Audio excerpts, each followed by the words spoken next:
E aí, pessoal, bom dia, boa tarde e boa noite, como nosso amigo Clayton costumava dizer. Eu sou o Zero, um dos administradores aqui da filial Lusófona, e estou hoje com vocês com o Lula Thread. Fala aí, Thread. Eu sou o Latred, escritor, moderador do site e crítico de vez em nunca. Quando você nos chama aí no privado, a gente até dá umas críticas de vez em quando. Mas enfim, hoje não é sobre nós estamos aqui fazendo a segunda parte da série Como Escrever SCPs. A primeira parte foi feita com a Slash e o Vintner. O vídeo vai ficar aí na descrição, ou no sistema de notas do YouTube, não sei bem como funciona, vai que nos dois. Para vocês poderem ver, é um podcast longo assim, de 2 horas, mas que é muito bom para ter essa base. Eles falam muito bem o geral de como escrever um SCP, o que você deve esperar com críticas, o que você não deve esperar, o que você deve ler antes, como se preparar para escrever. É um groundwork, né, uma preparação e embasamento muito bom. E a gente está aqui para dar algumas coisas um pouco mais aprofundadas no sistema de escrita, assim, que geralmente os escritores novos e até escritores velhos, assim, todo tipo de gente tem um pouco mais de dúvidas e gostaria de entender para poder escrever o próprio SCP. E a gente preparou aqui os tópicos, então a gente vai comentar aqui nesse podcast. Não deve ser muito longo, então não se assustem caso tenha não seja de 2, 3 horas.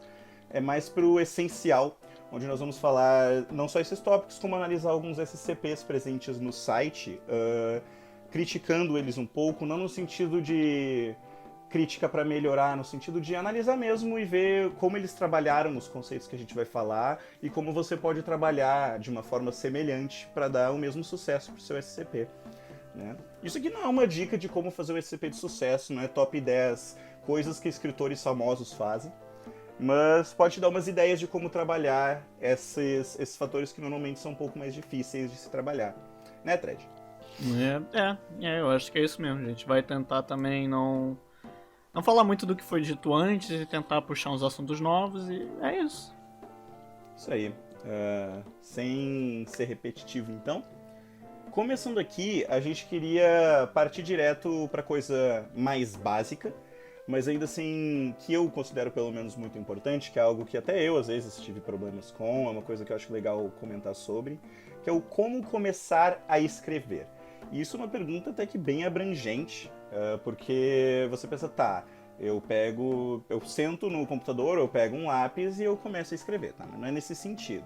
Não é no sentido de como você se torna um escritor, mas é mais no sentido de como você inicia uma ideia, sabe? Porque eu conheço muita gente que não sabe escrever SCPs pelo fato de, eu não sei como que eu transformo a minha ideia em um artigo SCP, eu não sei como colocar isso no papel, eu não sei como é que eu começo a escrever isso que eu tô pensando. E aí tem diversas maneiras, sabe? Eu tenho as minhas maneiras, o Thread tem também as deles, eu imagino, a dele. Uhum. E você pode fazer de várias formas. O jeito que eu faço volta e meia, assim, no dia eu tenho ideia. E aí, como ter ideias é outra história, né? Mas você consome conteúdo, pode ser de jogos e filmes, até, sei lá, uma aula que você assistiu, às vezes aconteceu comigo na faculdade. E eu tinha essa ideia, eu anotava ali no meu aplicativo de notas, sempre bom guardar esse tipo de coisa. E aí eu falava com os meus amigos mais próximos, assim, da comunidade SCP, pessoal que escreve, pessoal que poderia me auxiliar, porque isso é uma coisa que eu vejo acontecer com escritores que vêm aqui pedir crítica pra gente. Que eles falam, eu perguntei pro meu amigo e ele disse que tava ótimo. E a gente pergunta quem era o seu amigo. É um cara que não tá na comunidade e que não lê SCP como hobby, que só leu uma vez. Aí a gente pensa, poxa, cara, ele não é uma pessoa boa para te auxiliar no desenvolvimento dessa ideia, porque ela não tem essa vivência com a comunidade, não tem a vivência com o canon da SCP, não sabe como aconselhar, então não é o ideal você pedir esse tipo de conselho para alguém de fora. Então eu geralmente faço assim, eu pego uma ideia com os meus amigos próximos, que eu sei que vão, né, que se interessam, aí a gente desenvolve, eu falo, olha, cara, eu tive uma ideia disso, como tu acha que dá pra gente melhorar isso? Como tu acha, o que tu acha que dá pra fazer? Pensei nisso, nisso e nisso, deu tudo, né, esses pontos. E aí eles falam o que eles gostaram, falam o que não gostaram, o que eu poderia dropar, né, não fazer, o que eu poderia melhorar em cima, o que dá pra manter. E aí depois disso eu vou escrevendo algo básico, assim, bem básico. Como foi dito, né, eu não quero ficar repetindo, mas como foi dito no último podcast, o Vintner, se eu não me engano, foi quem comentou disso, que... ou a Slash, bom, enfim, saíram os dois. Eles comentaram sobre tá tudo bem você escrever algo ruim, foi a Slash. Porque ninguém faz o primeiro draft do trabalho bom. Né? Todo mundo começa como algo bem simples, algo bem rudimentar e vai trabalhando. Eu faço assim como a Slash, eu vou escrevendo e eu vou polindo o que eu escrevi. Então não tenha medo de você só largar algo qualquer, algo bem ruim ali na página, só pra tu ter uma ideia do que você quer fazer. É assim como artista, sabe? Que eles fazem esses rascunhos que o rascunho original de um desenho parece tão ruim, mas aí tu vê a versão terminada e fica incrível. Tu precisa desse esqueleto pra tu poder fazer o trabalho completo. Então não tenha medo de jogar coisas assim que não façam sentido, mas vai trabalhando, vê como tu quer trabalhar essa ideia, e aí vai refinando, vai polindo. É assim que eu faço. Talvez não funcione pra você. Eu acho que isso é uma coisa importante de comentar. Nem todos os métodos que a gente utiliza funcionam pra todo mundo, porque a escrita é algo pessoal, como foi dito no último podcast. Mas isso é um jeito que eu vejo. Eu gosto de despejar tudo ali no texto, e aí eu vou polindo, ver o que eu posso manter, ver o que eu não posso manter. Comigo funciona um pouco diferente, na verdade, assim. Eu geralmente faço sozinho, tudo sozinho. Quando eu tenho uma ideia, eu sento, sei lá, umas horas direto só escrevendo ela toda e tento estruturar um artigo inteiro do início ao fim de uma vez só. E aí não falo com ninguém, geralmente eu fico pensando sozinho, eu vou pesquisando sozinho sobre aquilo. E aí eu já enfio direto uma coisa semi-pronta como rascunho lá para as críticas. E isso, entre aspas, né, deu certo comigo até agora. Mas realmente não funciona com todo mundo, assim. O que eu acho que funciona, o que eu acho que é importante, na verdade, é você tomar seu tempo. Eu acho que uma coisa que é problema no processo de escrita é que as pessoas parecem que às vezes elas não querem tomar tempo, elas não querem gastar muito tempo com aquilo, querem fazer uma coisa logo. Você tem que demorar, você tem que estar querendo fazer aquilo, você tem que estar querendo colocar, sei lá, sua mente, seu corpo e alma naquele artigo. Quando eu escrevo, por exemplo, sei lá, se eu vou escrever sobre uma arma, mesmo que eu conheça ela, entre aspas, bem, eu vou fazer uma coisa, um esqueletozinho bem rápido, e aí eu vou abrir, sei lá, uma página do Google, uma página de uma empresa sobre aquilo, uma página, sei lá, um vídeo, eu não sei. Eu vou consumindo um bando de conteúdo sobre aquela coisa geral que eu tenho para eu poder formular melhor sobre o que eu quero escrever, por mais que eu já ache que eu conheça bem. Ou não também. E eu vou casando isso, eu vou casando escrever com aprender mais sobre aquele assunto para poder fazer uma coisa boa, uma coisa com conteúdo, e isso leva tempo. As pessoas não querem levar tempo, mas tem que, cara. Tem que demorar, você tem que botar o seu esforço naquilo. E o esforço ele não vem de um dia pro outro. Quando o cara fala, pô, pensei nessa ideia ontem, escrevi e tá aqui, toma. Raramente vai dar certo a sua primeira coisa. A minha não deu certo também. Falei que esse método funciona comigo, mas a minha primeira ideia foi horrível. Foi quando eu nem tava no Discord. Eu soltei uma coisa de uma vez cagada, falaram tá uma merda, e eu falei, bom, então tchau. E foi embora. Aí quando eu voltei pro Discord também, eu vim com uma outra ideia também, que eu demorei muito pouco pra escrever, que eu não me aprofundei em nada nela, e eu mandei. Aí eu acho que a própria Slash que criticou lá no início, e eu falei, bom, realmente isso aqui tá ruim. Agora eu vou escrever uma coisa que eu vou sentar a bunda, eu vou pesquisar sobre, eu vou colocar esforço nela, vou, sei lá, vou demorar o tempo que tiver que demorar, mas eu vou fazer uma coisa decente. Eu fui lá e fiz, e deu certo. E de novo, e de novo, e de novo. Eu acho que é isso que tem que entrar na cabeça. Não pode querer acelerar o processo. Claro que uma coisa não exclui a outra. Não é que todos os SCPs que você escreve vão ter que demorar 1 ano para saírem 6 meses, porque você precisa demorar, né? Não. Você, como o Thread falou, por mais que seja difícil, se você tem bastante experiência, ou se você já escreve há muitos anos, tem a chance de você pegar e, sei lá, 3 semanas, 1 mês ali, tu terminar o artigo depois de crítica, depois de revisão. Claro que tem a chance. Mas é mais pra focar em... Você não precisa fazer desse jeito, você não precisa lançar rápido. Desculpe. Não tem ninguém aqui obrigando você a lançar rápido o seu artigo. Ninguém vai ficar decepcionado se você não lançar, ninguém vai te punir se você não lançar. Sim. Nós todos aqui somos escritores, né, escrita colaborativa, nós temos a nossa vida, nós temos os nossos trabalhos, e a gente entende que demora. E eu prefiro um artigo que demora 1 ano pra sair, mas fica bom no final, que nem foi comentado. Cara, acho que o melhor exemplo disso é o Proposta de 001 Spatial, da Slash do 20, né? Porque ele demorou mais que um ano pra sair. E quando lançaram pra crítica, a gente ainda teve que falar, eu e o Thread. E ele foi reescrito, ele sofreu muitas mudanças, sabe? Isso é uma coisa importante também, que eu noto que às vezes acontece na comunidade, é você não ter medo de reescrever o seu artigo. Não tenha medo de jogar ideias fora que não funcionaram, ou reestruturar algumas ideias que podem melhorar. Porque às vezes eu vejo isso como, cara, mas eu já escrevi 4 páginas disso, eu não quero reescrever, eu não quero jogar fora. Mas você tem que olhar por outro lado, tá? Foram 4 páginas que você escreveu, mas que te ajudaram a ver, com a crítica, do porquê que aquilo não estava bom. E aí você usa isso como aprendizado para depois reescrever ou escrever mais de algo que vai ficar melhor.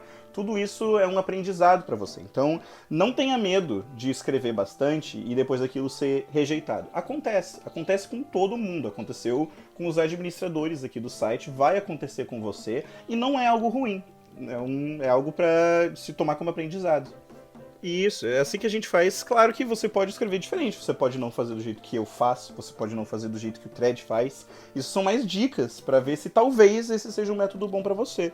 E se não, você vai descobrindo seu método melhor de escrita, como começar a escrever sozinho mesmo, porque a escrita, como foi dito, é algo bem pessoal, é algo que você vai descobrindo ao longo do tempo. E o segundo tópico que iríamos abordar então, que vamos abordar agora, era sobre coesão e coerência. Isso é algo que, na verdade, falam bastante comigo sobre, tanto de concordando quanto reclamando.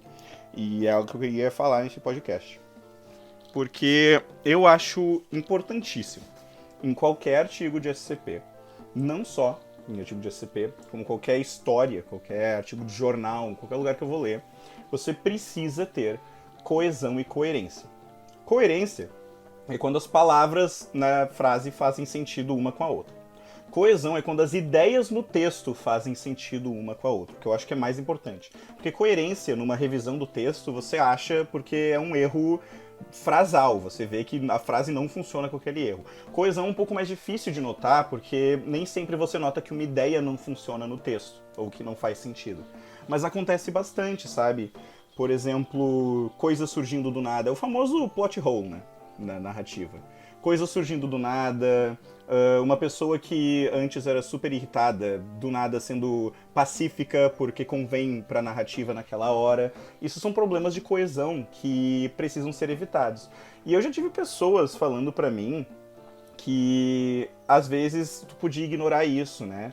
Ou que isso não é algo tão preocupante. Pessoalmente, eu acho bem preocupante com o texto. É muito raras as exceções. Teve uma exceção que o Thread conseguiu me provar errado, que é um SCP que eu gosto muito, que a gente comentou até no podcast, que é aquele lá da Antártica e tal. Mas na maioria das vezes, eu acho que problema de coesão acaba piorando um artigo pra mim. Eu não consigo gostar tanto dele sabendo que tem esse erro. Quando eu tô lendo, assim, como leitor, eu não gosto tanto, mas não me preocupa, sabe? Às vezes eu não deixo de dar um upvote num artigo por causa disso. Mas quando eu tô, como crítico, quando eu tô auxiliando a pessoa, ela tá no processo de escrita, ela me pediu, olha, me ajuda pra eu deixar isso bom, eu acho que é importantíssimo comentar. E como então evitar esses problemas de coesão e coerência, né? Porque isso é algo bem comum, não se preocupe, não é algo só de novato, isso é algo bem comum de fazer. E eu acho que o melhor método é lendo com calma o seu SCP. Olha como eu faço. Eu, geralmente, os meus SCPs demoram mais ainda pra sair, porque, como qualquer texto, assim, enfim, porque eu termino o texto e eu deixo ele lá uma semana, parado, sem eu ler. E aí eu perco essa minha animação pro texto, a minha hype de escrever, que é o que, né, me mantém amando aquilo que eu fiz. Eu espero aquilo abaixar, e aí eu releio, porque eu vou estar lendo com outros olhos. Se eu leio enquanto eu tô animado, geralmente o texto pra mim tá incrível, ótimo, perfeito, sem problema nenhum. Uma semana depois, que eu já não tô pensando tanto nele, eu consigo examinar ele mais criticamente. Eu consigo ver, não, pera, isso não faz sentido. Isso aqui eu escrevi errado. Isso aqui tá ruim.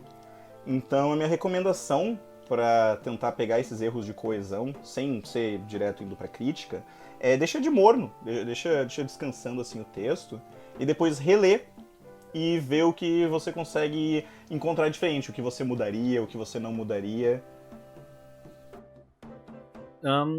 Eu penso um pouquinho diferente pessoalmente, não funciona assim. Quando eu escrevo, por exemplo, um diálogo, Na mesma hora eu releio ele 1, 2, 3, 10 mil vezes, até eu notar algo que não faz muito sentido. O que eu tento pensar, comparando com o que eu vejo quando eu faço crítica, geralmente as pessoas vêm com situações muito robóticas, não é só com diálogo, qualquer coisa. Eles vêm com umas histórias robóticas, com, sei lá, chega uma pessoa e rouba outra e vida que segue, pra continuar a narrativa. Parece que não pensa por que acontece aquilo, o escritor, né? Parece que ele não para e pensa por que esse cara tá roubando o outro, entendeu? Por que ele tá parando pra roubar outra pessoa? Por que ele vai lá e dá um soco no cara? Geralmente não tem motivo. Isso, eu acho que, eu não sei se é exatamente isso pela definição da palavra, mas eu acho que o problema principal é que as coisas têm que fazer sentido. E tem gente que realmente não gosta que as coisas façam sentido, ou nem que não gosta, mas que não se importa, que diz, bom, eu acho que não devia importar fazer sentido. E isso é ruim. Eu acho que no geral, não é nenhuma coisa mais pessoal. Eu acho que se o seu texto não faz sentido, porque você sabe que ele não faz sentido, e você quer que ele não faça sentido, eu acho que é difícil esperar que todo mundo vai gostar dele. Porque quando eu leio uma história, eu quero que ela funcione como uma história normal. Se tem um personagem que faz X, faz Y, faz Z e depois tem o fim, eu quero que ele tenha um motivo, porque senão não tem por que eu estar lendo. Não tem por que eu estar lendo uma coisa robótica que não tem sentido, que não tem pé nem cabeça e que não tem motivo pra existir. É o que aconteceu no da Antártida, por exemplo. O exemplo eram algumas coisas que aconteciam pro personagem só por acontecer, pra poder andar com a história. Não pode ser assim. Quando eu escrevo, eu me coloco geralmente no lugar do personagem, por mais bobo que isso soe. Eu me coloco no lugar do personagem e eu penso, tá, o que eu faria nessa situação? Se o personagem tá encontrando uma anomalia, o que eu faria? Se eu visse um monstro maluco, o que eu faria? Porque se você colocar, ele viu um monstro maluco, aí, sei lá, ele sacou a sua arma e deu um tiro nele, entendeu? Eu penso, será que todo mundo faria isso? Será que isso tem a ver com a personalidade que eu estabeleci pra esse personagem? São perguntas que a gente tem que ir fazendo enquanto a gente escreve, que me parece que as pessoas geralmente não fazem. Que você foca em fazer uma história do início ao fim de uma vez, ao invés de pensar se ela é uma história real, se é uma história natural. Eu acho que eu consegui fazer meu ponto. Uhum. Eu acho que a gente nem pensa diferente, é só mais uma outra faceta do que eu tava falando. Até pra aumentar um pouco isso, eu vou acabar falando um pouco mais disso quando a gente chegar no tópico de desenvolvimento de personagem. Mas eu realmente, às vezes eu vejo que o pessoal não trata os personagens que eles criam como seres vivos. E isso parece muito filosófico e estranho. Mas é que quando você está trabalhando num personagem, ele fica muito melhor se você começa a ver ele como alguém que existe, como alguém que raciocina, como alguém que pensa. Ele não é só uma ferramenta para você chegar onde você quer na história. Ele é uma entidade que você criou e que vai agir naquela história de acordo com o universo, de acordo com como as pessoas agem normalmente naquele universo, né? De acordo com como você colocou ele ali para ele agir. Então, não faça um personagem que quer matar um monstro porque é um monstro. Ninguém quer fazer isso. Pessoas não são assim. Você não quer fazer algo só porque sim e pronto. Você tem uma ambição, e isso é o básico de desenvolvimento de personagem, de criação de personagem. Você precisa de um conflito, você precisa de uma razão pro personagem se mexer, uma razão pro personagem agir. Então, cria isso. Por que esse personagem tá, sei lá, caçando esse monstro? Esse monstro matou o pai dele? Esse monstro corrompeu a mente dele? Ele vai morrer se ele não fizer isso? Isso é uma... Principalmente em textos assim de terror, uma motivação muito grande é: se eu não fizer isso, eu irei morrer. Porque pessoas fazem qualquer coisa pra não morrer. E dá pra explorar muito bem um personagem nesse aspecto, porque ele é o mais cru do ser humano. É quando a gente larga toda a nossa moral, tudo que a gente normalmente faria em sociedade quando depende da nossa sobrevivência. Isso é algo que eu gosto de ver em SCP. Então não tenha medo de fazer isso, sabe? Não tenha medo de gastar um pouco mais de tempo trabalhando não só na sua narrativa, como no seu personagem. Como o seu personagem pensa, por que ele age desse jeito, como ele fala, por que ele racionaliza as coisas dessa forma. Isso ajuda bastante a evitar esses erros de coesão já, pelo menos quando tem a ver com o personagem. Tem um método, tem um estilo, não é estilo, mas tem uma coisa na narrativa que é a arma de Chekhov, Chekhov's Gun, que ela fala: se algo é mencionado no texto, aquilo precisa ser usado depois novamente no texto. Então acho que coesão é muito disso, que nem o Thread falou, esse cara foi roubado. Por que ele foi roubado? Tinha que antes ter algo no texto que mostrava isso, que mostrava que ele seria roubado. Um jeito disso, um jeito bem simples, mas por exemplo, o cara tá conversando com a mãe dele e a mãe dele fala, olha, não sai assim, porque se você sair assim naquela rua você vai ser roubado, tá? E aí ele vai mesmo assim. E ele é roubado. E aí a gente já mostra, cara, se você pegar só isso, dá pra destrinchar de uma forma muito grande. O que você trabalhou no personagem fazendo isso? Você já mostrou que esse personagem é rebelde, que ele não se importa com figuras de autoridade ou talvez com figuras maternas. Ele não tem muita simpatia pelo que a mãe dele recomenda ou manda ele fazer. E ele foi naquele lugar mesmo assim, sabendo que era arriscado pra ele. Ou seja, talvez ou ele não tenha uma preocupação tão grande com a vida dele, ou talvez ele não simplesmente realmente não acredita no que a mãe dele falou, ele tem essa resistência a ouvir ela. E aí ele é roubado, ou seja, ele não é um personagem que consegue se defender sozinho, ele é um personagem mais vulnerável. Tem todas essas coisas. Se você parar pra pensar, gente, coisas simples que a gente escreve no texto falam muito sobre os nossos personagens e sobre a narrativa que a gente quer construir. Por isso que é muito importante não fazer coisas só porque sim, só pra avançar a narrativa.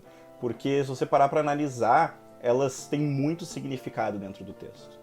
Então trata o seu texto mais assim, como algo vivo, uma história que tá realmente acontecendo, que aí você vai realmente entender, isso não faz sentido, ou isso faz sentido. E eu acho que traz mais vida pro próprio texto. É isso. Quer começar falando então sobre o próximo tópico, Fred? Já que eu falei tanto.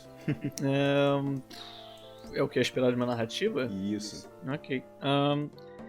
O que é esperado de uma narrativa? Bom, isso é uma boa pergunta, mas ela é um pouquinho complicada pra mim. Porque, assim, a questão mais geral era se precisa ter uma narrativa. Qualquer artigo de SCP especificamente agora. Não precisa ter uma narrativa, mas isso geralmente é o que enriquece a maioria dos artigos.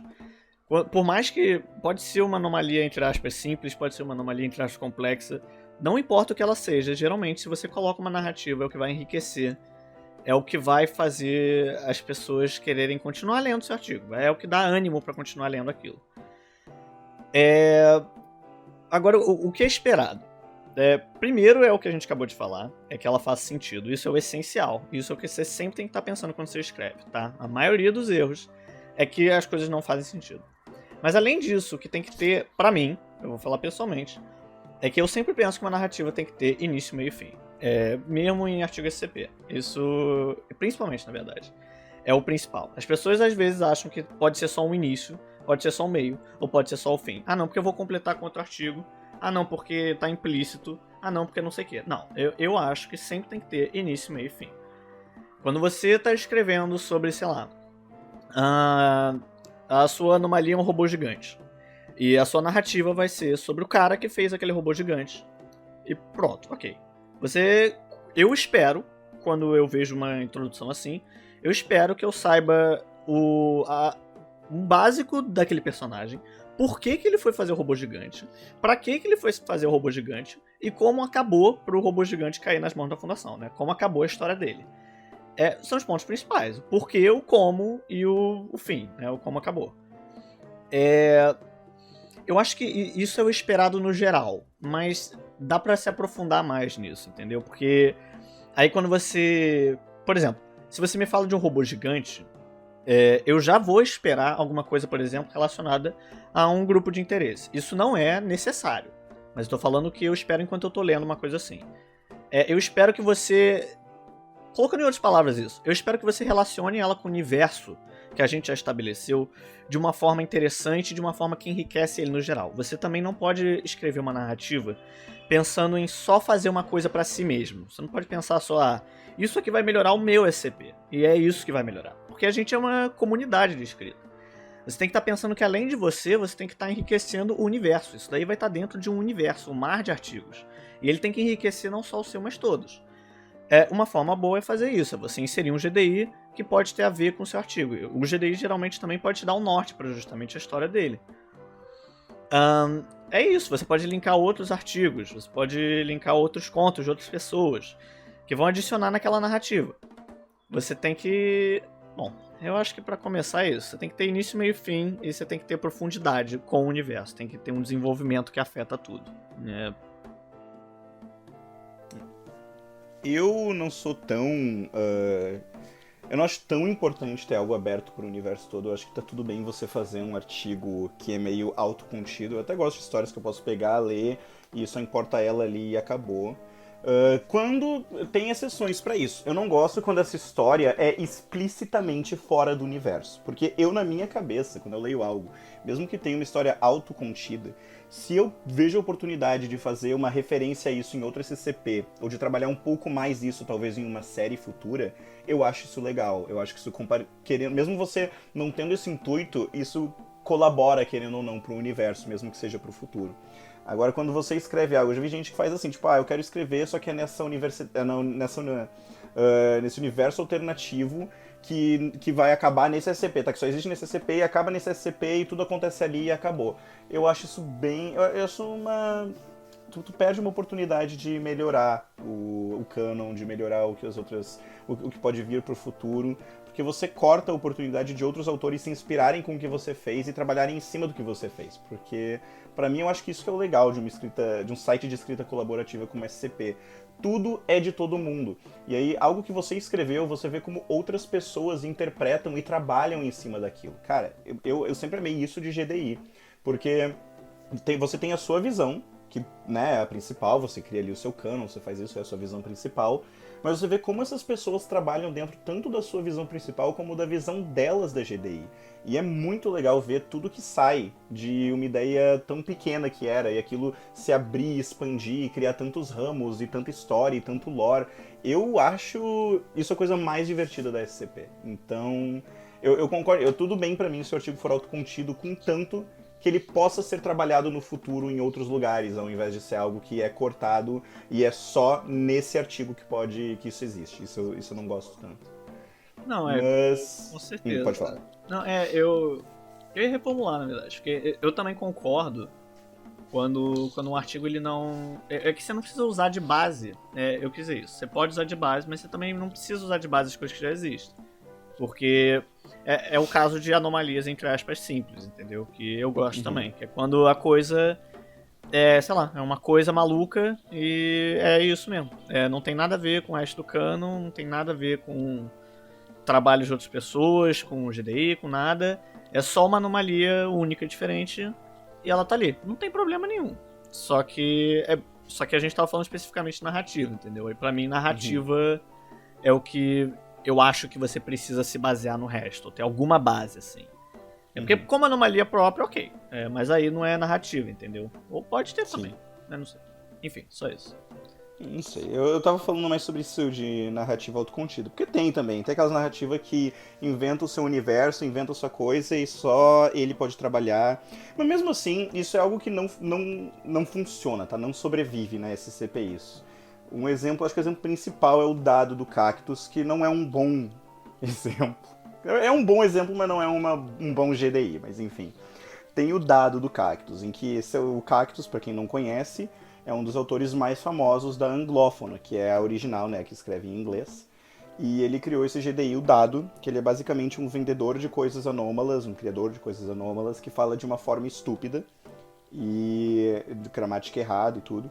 E o Cactus falou, quando ele criou isso, quando ele criou a central disso, ele disse: eu não quero que ninguém escreva pra isso é um projeto meu e só eu posso escrever. Eu acho que isso não faz sentido. Então por que você colocou isso num site de escrita colaborativa? O intuito do site é as pessoas escreverem sobre. E realmente, as pessoas começaram a escrever sobre. E começaram a mudar e começaram a tornar o dado parte delas. Parte das suas escritas. E ele não pôde impedir. Então isso não sobrevive na SCP por muito tempo. Sempre alguém vai trabalhar em cima do que você fez, querendo ou não. Eu acho... Eu só ia falar que eu acho que isso é... Pra você levar pra si, que eu conheço algumas pessoas que têm isso de mas isso é meu, isso é pessoal meu, isso é algo que eu fiz porque eu gosto. Eu entendo, tudo bem. Só que eu acho que se você quer fazer algo pessoal seu que ninguém vai mudar, você devia colocar em outro site, porque esse não é o intuito da SCP como um site. Exatamente. Eu acho que foi bom exemplo do Cactus também, Porque aí, então, quando ele finalmente cedeu e abriu a coisa do dado, foi quando eu acho que mais, né, popularizou o negócio. E um outro exemplo de uma história contida do Cactus também, é o tal do, ai meu Deus, Cactus Verso, que Sim. é a história dos, sei lá, deuses malucos dele, que é uma história só dele, é uma narrativa de vários artigos só dele, e que, em contraparte ao dado, não é tão popular, é bem menos popular, porque só o Cactus pode escrever, e ele faz as histórias mirabolantes dele, e menos gente vai ler e se interessar do que o dado, assim. Não que um seja melhor que o outro, mas é que realmente não sustenta uma narrativa própria. Você não pode querer criar uma coisa só sua em um universo que todo mundo lê e todo mundo escreve sobre o que quiser. Não é contraprodutivo, sabe? Não tem porquê você fazer isso. Só pra Eu, adicionar aí no que você falou.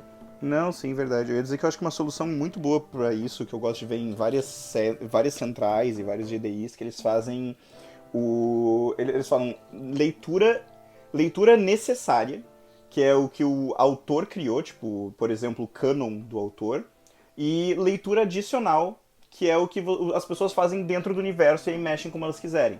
Claro que você não fala que não é canônico, mas dá pra entender nisso que, ok, isso é o que o autor visualizou, isso é o que o autor quis pra essa central, e isso é o que as outras pessoas fizeram, que elas visualizaram. Eu acho isso muito bom, assim, pra SCP. Só pra então terminar isso, não sei se vai terminar ou se eu vou falar muito mais ainda. Mas quem fez essa pergunta foi o 22, usuário daqui. Ele escreve bastante mesmo, a gente tá sempre criticando aí os artigos dele. E ele falou que ele tem um problema com isso, no sentido de que quando a gente reclama dos artigos, de algumas coisas do artigo deles, às vezes a gente fala, pô, o que você quis dizer com isso? Qual é a narrativa aqui? E aí ele falou, eu não sei o que é esperado em uma narrativa.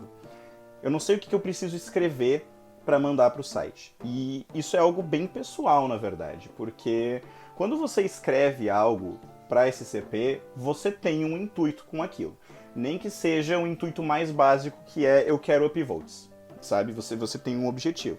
Você só tem que evoluir e transformar esse objetivo.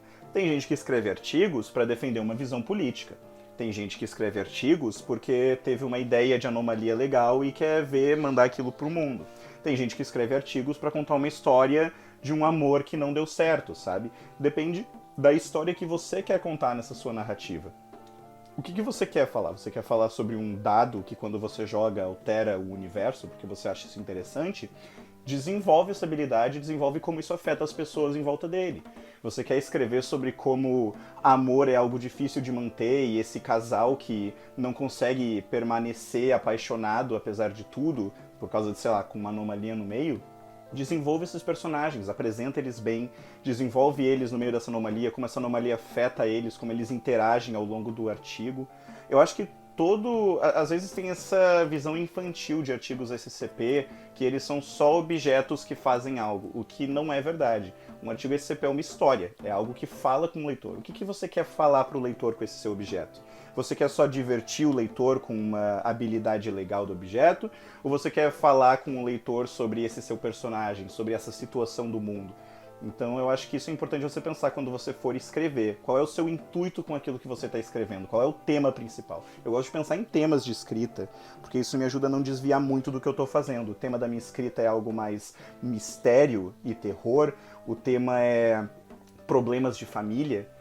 Isso é um exemplo que foi um artigo que nunca foi postado, mas o Clayton, que era um antigo escritor aqui, ele estava escrevendo um SCP neutralizado, sobre uma constelação que era a constelação de uma família, e toda noite essa constelação estava fazendo algo diferente. Era o pai, a mãe e o filho comendo juntos, brincando, fazendo algo assim. E depois de um tempo, o pai briga com a mãe, essa constelação, e aí o pai vai embora, fica a mãe e o filho, e eventualmente a mãe e o filho vão embora e essa constelação desaparece e a anomalia sumiu do céu. Qual é o tema desse SCP? O tema desse SCP é problemas de família.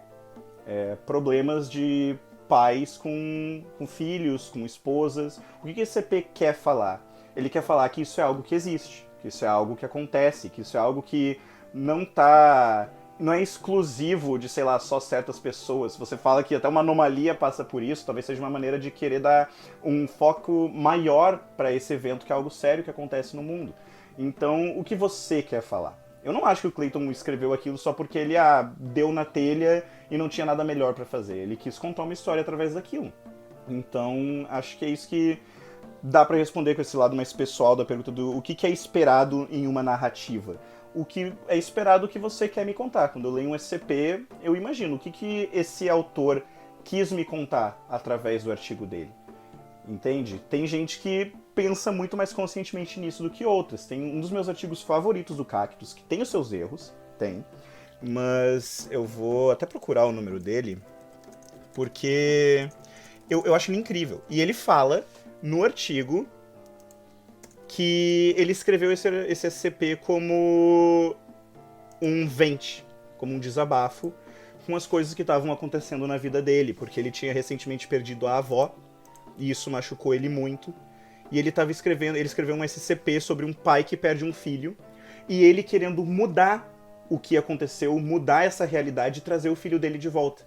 Só que trazer o filho dele de volta através de uma anomalia acaba prejudicando todas as pessoas em volta dele. E aí ele tem que fazer ele precisa então mandar o filho dele de volta para que as pessoas que estão com ele parem de sofrer. E eu acho que isso fala muito sobre como o Cactus queria poder reverter isso, só que a obsessão dele de querer reverter isso estava afastando as pessoas de perto dele. Ou talvez não, né? Eu tô conjecturando aqui.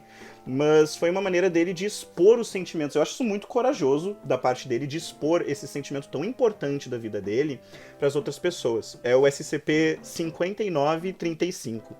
Que é O Sangue e o Quebrar do Meu Coração. Eu acho ele incrível e um ótimo exemplo, gente.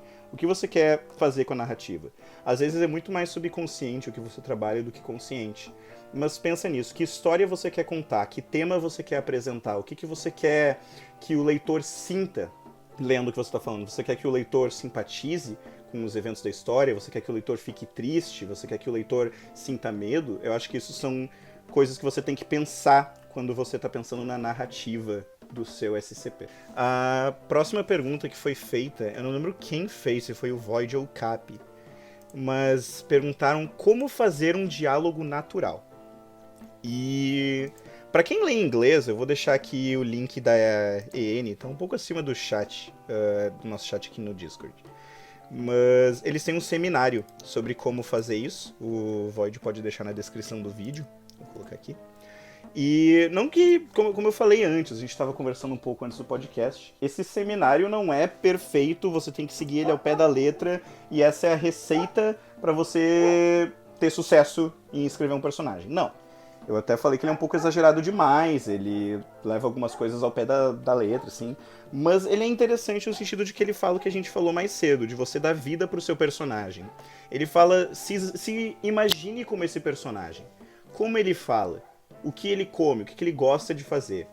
E eu vejo isso como dica de várias pessoas em como fazer personagem. Porque quando você se coloca na vida dele, fica mais fácil de você imaginar o que ele faria em certas situações. Eu mestro RPG, eu gosto de jogar bastante, e eu faço isso com os personagens que eu crio. Eu penso, tá, por que esse personagem age dessa forma? O que aconteceu na vida dele pra ele agir dessa forma? Eu acho um pouco...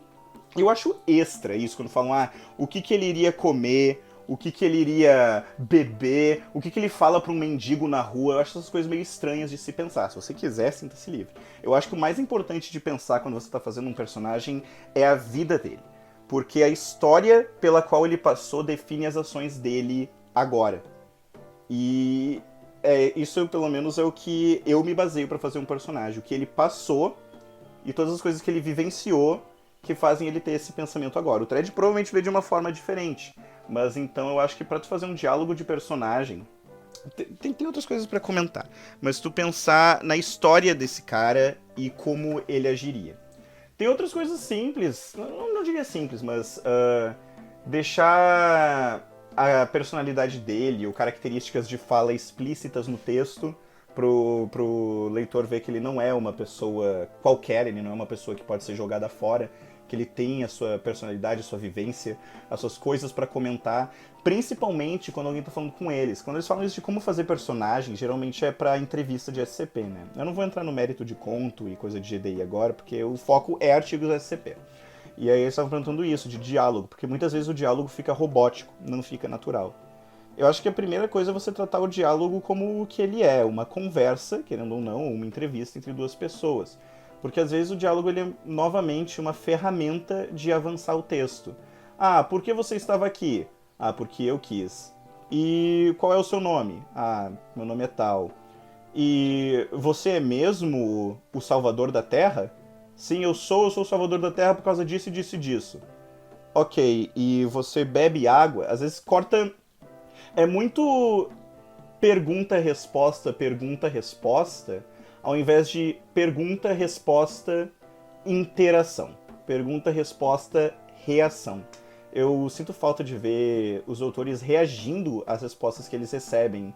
Parece, eu acho que o que deixa mais não natural é isso, é eles tratarem como se fosse qualquer coisa não importante e não tentarem abrir mais esse diálogo com a entidade. Mas o Thread provavelmente tem muito mais coisa pra falar sobre isso que me vem na cabeça agora. Eu concordo.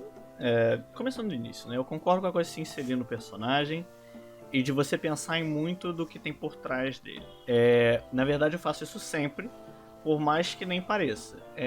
Não gosto de usar as minhas coisas como exemplo, mas eu vou usar um só, que é o da lança, o 137, 137 PT, que ele parece ser só uma entidade maluca que sai da lança, mas eu pensei literalmente na vida inteira dele, do início ao fim. Eu tenho um conto que eu tô fazendo há muito tempo, desde que eu lancei o artigo, e que é basicamente a história inteira de vida do cara. Como ele acabou preso na anomalia, e como ele foi se desenvolvendo enquanto preso com as pessoas que ele ia conhecendo, que tiravam ele de lá e depois ele voltava. E é uma história que vai... assim, vai indo do início até o fim. E literalmente o fim, até o momento em que ele morre e a anomalia é neutralizada. Por mais que isso nem seja canon, entre aspas, na base. Mas é um conto imenso que eu tô planejando de fazer a vida inteira do cara. E aquilo me prendeu um pouco de mostrar muito no artigo em si, mas foi o que eu mais me orgulhei como personagem. Eu senti que eu fiz um personagem vivo, que eu fiz um personagem com sentimentos e experiências que valia a pena colocar no papel e valia a pena explorar. Entendeu? Eu acho que quando você não faz isso, quando você não tenta se aproximar daquele personagem que você está criando, quando você faz, por exemplo, um doutor qualquer, quando você joga um nome no artigo e ele fala algumas coisas e acabou, você vai fazer outro nome no seu próximo artigo, você deixa de ter aquela conexão emocional com ele que faz você dar a humanidade para ele enquanto você escreve. E isso é o que geralmente causa os diálogos robóticos, entendeu? Isso das perguntas e respostas é o principal. É o que mais acontece.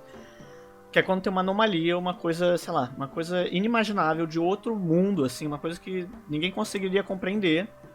E aí o doutor chega lá e pergunta como você surgiu. E ele explica uma história mitológica, insana, assim, maluca. E aí o doutor fala, pô, legal, tá, foda-se. Entendeu? Quando ele não reage, quando ele não parece que tá aprendendo uma coisa nova. Eu vou usar outro exemplo. Esse talvez as pessoas conheçam menos. Mas é o artigo 3512 da EN. E que não importa muito o que acontece nele, o que importa é que tem uma hora que tem 2 agentes da Fundação de Campo indo capturar uma pessoa de interesse. Eles estão entrando no bueiro em Barcelona pra ir pegar o cara dentro de, sei lá, uma tubulação secreta de metrô, uma coisa assim. E eles estão indo atrás dele, nesse meio tempo eles vão conversando. E aí eles falam, por exemplo, nossa, tem uma escada aqui. Aí um dos personagens ele fala, poxa, eu odeio escadas. Aí a outra fala, pô, cala a boca, não sei o que, para de falar besteira, a gente tem que focar. Aí eles vão descendo, eles vão conversando. E aí, enquanto eles estão na escada, eles têm um diálogo inteiro que não adiciona nada na anomalia em si, que não, sei lá, não traz nada de mirabolante maluco, eles só estão realmente contando coisas da vida dele, que um pergunta, você namora? Não, pô, legal, que triste, não sei o que. E que isso não adiciona nada substancial pra anomalia, mas adiciona vida pra aqueles personagens, porque depois, spoiler, algum deles morre. E quando morre, você se sente um pouco mais triste daquele personagem ter morrido, porque você sabia um pouco mais dele quando eles estavam conversando antes. Você criou aquela conexão, mesmo que inconscientemente, com o personagem, porque ele parece um ser humano. É mais triste você pensar em um ser humano morrendo do que você pensando em um personagem de uma história. Uma coisa boba, uma coisa que não existe. É uma coisa meio esquisita de se falar, mas eu acho que a ideia é essa. Você tem que tentar fazer uma conexão com aquele seu personagem. Você não pode soltar um nome, soltar frases genéricas, você não pode soltar perguntas genéricas e esperar que fique por isso mesmo. Ou, por exemplo, matar ele e achar que isso é o bastante pra direto todo mundo ficar triste quando lê isso. Não vai acontecer. Eu acho que esse é o principal para você montar personagens e, sobre a pergunta em si, para montar diálogos. Porque, de acordo com a história que você fez pra ele, de acordo com a personalidade daquele personagem, você vai ter um jeito único de falar que você vai acabar criando sem querer. Você vai dar um jeito dele falar que é próprio dele. E que vai fazer o diálogo ser mais fluido, ser mais natural. Porque todo, sei lá, sempre que tem entrevista com a Anomalia, todo doutor vai perguntar como você surgiu. Sei lá, todo doutor vai começar com isso. Ou o que você quer, pra onde você vai, você tá feliz aqui?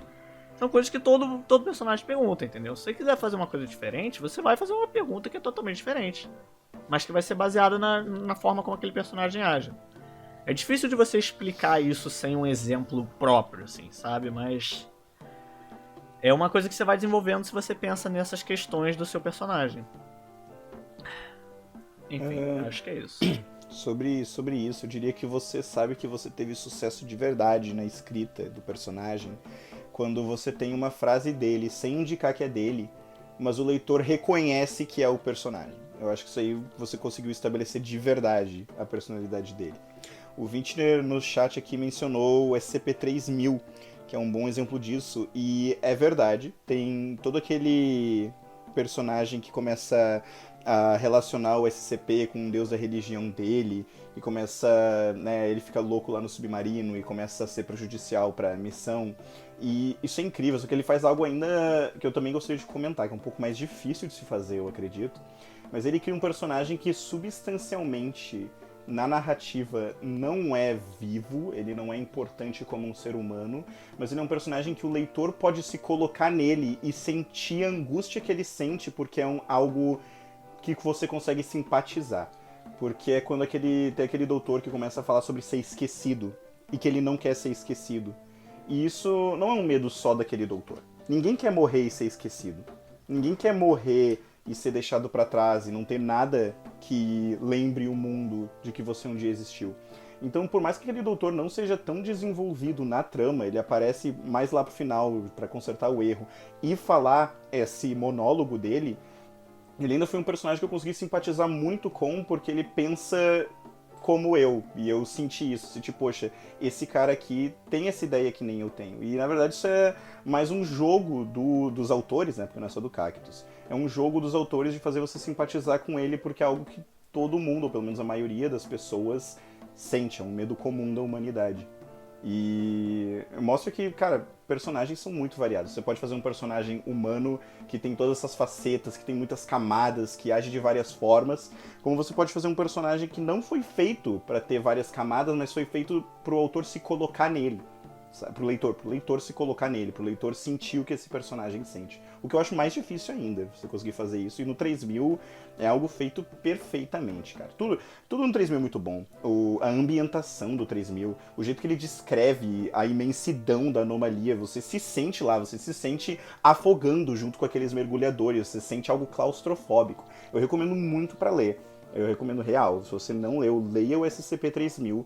Ele é uma aula, assim, de como escrever um artigo bom, um artigo que é realmente imersivo, sabe? Pode ser o próximo, que é também... Isso é uma das coisas que está no seminário, na verdade não nos perguntaram, mas eu acho interessante de fazer, porque até na Lusófona tem muito pouco, que é a pergunta como fazer um monstro. Porque tem a concepção errada de que nós, na Lusófona, odiamos monstros, que a gente não quer artigos que tenham monstros. Só que isso não é verdade. O problema não é o seu artigo ter um monstro que mata pessoas. O problema é o seu artigo ser só um monstro que mata pessoas. Porque pelo menos isso é algo pessoal meu, eu aceitaria um artigo ser um monstro que mata pessoas se ele é um monstro tão único que eu nunca vi antes na minha vida. O problema é que a série 1 e a série 2 da SCP já fizeram praticamente todas as ideias que você pode imaginar sobre monstros que matam. Eu talvez tenha chance, mas eu acho muito difícil alguém chegar aqui na Lusófona com uma ideia única que nunca aconteceu antes, nunca apareceu antes na história da SCP. Então o que a gente pede? É que nem eu falei, a gente quer um monstro, se você quer escrever um monstro, faça uma narrativa pra esse monstro. Por que ele mata as pessoas? Porque nenhum monstro mata só por matar. Não existe isso. Ele mata pra comer, ele mata por vingança, ele mata por um objetivo, por uma missão. Por que que esse monstro existe? Onde é que ele vem? Por que que ele tem essas características? Sabe? Desenvolva, faça uma narrativa, explique por que o objeto anômalo invoca esse monstro, por que que esse monstro age do jeito que ele age. É muito melhor um monstro que você consegue entender do que um monstro que você não entende. Isso não quer dizer que não pode ter mistério no seu SCP, no seu monstro. Na verdade, isso é muito importante, que é o medo do desconhecido. Mas não é eu não entender por que ele faz algo que me dá medo na maioria das vezes.